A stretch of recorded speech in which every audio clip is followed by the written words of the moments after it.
News 2 Sports presents Hunt, Hook, and Cook. It's that time once again when we get the chance to showcase all that South Carolina has to offer, and being so close to the sea, the Low Country is a premier spot for some hunting, fishing, and good eats.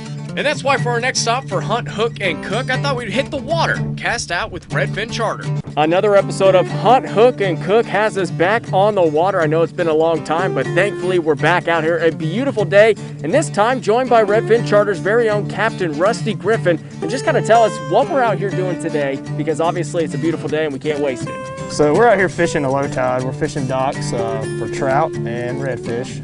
And really the best season for trout is later on in the year, in the fall, when the temperatures start to cool. The trout will really gorge themselves and get ready for the wintertime.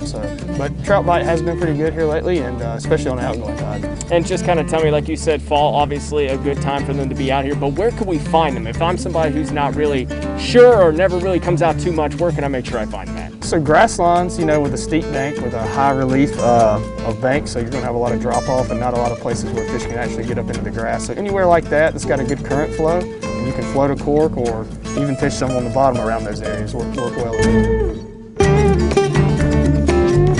Well, we're back on the dock, but before we go, we have to know the importance of making sure we repopulate the trout correctly. Just kind of walk us through that process. So we have a program going on right now. Release every trout over 20. The 20-inch trout are the trout that reproduce and lay the most eggs out of all the other sizes, pretty much. So anything over 20 inches we want to let go. That's going to increase our populations over time, and it's also going to sustain our ecosystem that we have down here. Well, thanks so much as always, and thank you for tuning in. We'll have another episode of Hunt, Hook, and Cook next week. We'll see you then.